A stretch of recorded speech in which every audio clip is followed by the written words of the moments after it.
Haleluya, turashima Imana itwemereye kugira ngo tugire umwanya wo gusangira namwe ijambo ry'Imana. Muri kumwe na Prophet Eric Uwayesu. Munyemerere dutangire dusenga Imana. Mana, turagushima mu izina rya Yesu Kristo wa Nazareti. Turagushima kubw'ijambo ryawe.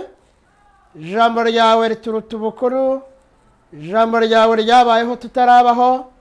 Kandi ibyo waremye wabiremesheje ijambo ryawe. Nyemerera binyuze mu ijambo ryawe wongera kugira ibyo uremera abana bawe bari hirya no hino mu migabane itandukanye igize iyi si.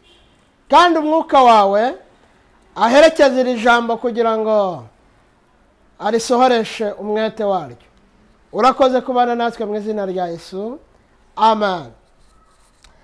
Tubahaye ikaze mu ijambo ry'Imana tugiye kusangirira hamwe riboneka mu gitabo cy'Abaheburayo ibice 13 umurongo waho wa 8. Abaheburayo ni kimwe mu nzandiko Paulo yanditse ibice 13 ku murongo waho wa 8. Haravuze ngo Yesu Kristo uko yararejo n'uyu munsi niko ari kandi niko azahora iteka ryose. Amen. Nshuti, ndagira ngo mbasangije ijambo rivuga ngo Yesu Kristo ntahinduka. Kubera iki? Turaza kubyumva neza impamvu Yesu adahinduka dushingiye ku kijambo rivuze.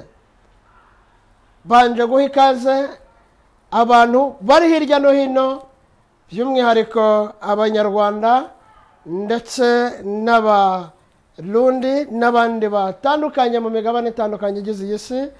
Imana ibaho umugisha kubwo gukurikira ijambo ry'Imana, ndetse n'abakunda ijambo ry'Imana mwese mu madini n'amatorero muherereyemo. Imana ibaho umugisha.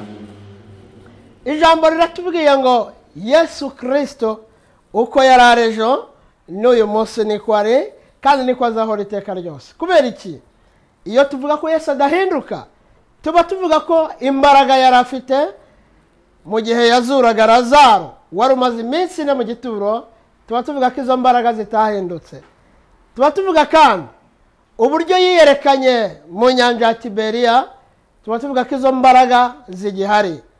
Wibuke ngo igihe yari kumwe n'abigishwa be ababwiye ngo bambuke bajye hakurya, ngo bahura n'umuraba ukomeye mu nyanja.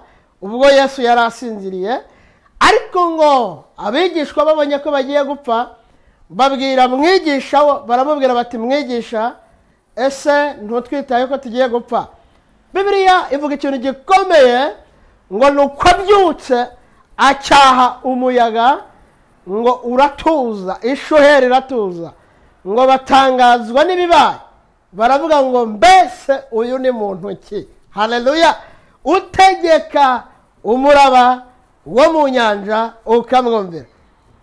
Izi mbaraga ni imbaraga zicecekesha, imbaraga zicecekesha umuraba w'inyanja. Nizo mbaraga zibasha gucecekesha amajwi yose atavuga Imana. Ndagira ngo nkwibutse ko udakwiriye gucika intege, kuko imbaraga zakuye Lazaro mu gituro, izo mbaraga ziracyahari. Abantu barahinduka ariko Yesu ntahinduka. Birashoboka hari abaguhindutse, hari ibyaguhindutse, ariko Yesu wizeye, haleluya, Yesu ntabwo ahinduka.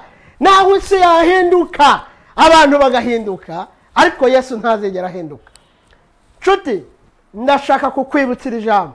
Ukomere, ushikame, ntuterwe ubwoba na situation, ntuterwe ubwoba n'ibiri kuba, ntuterwe ubwoba n'ibivugwa.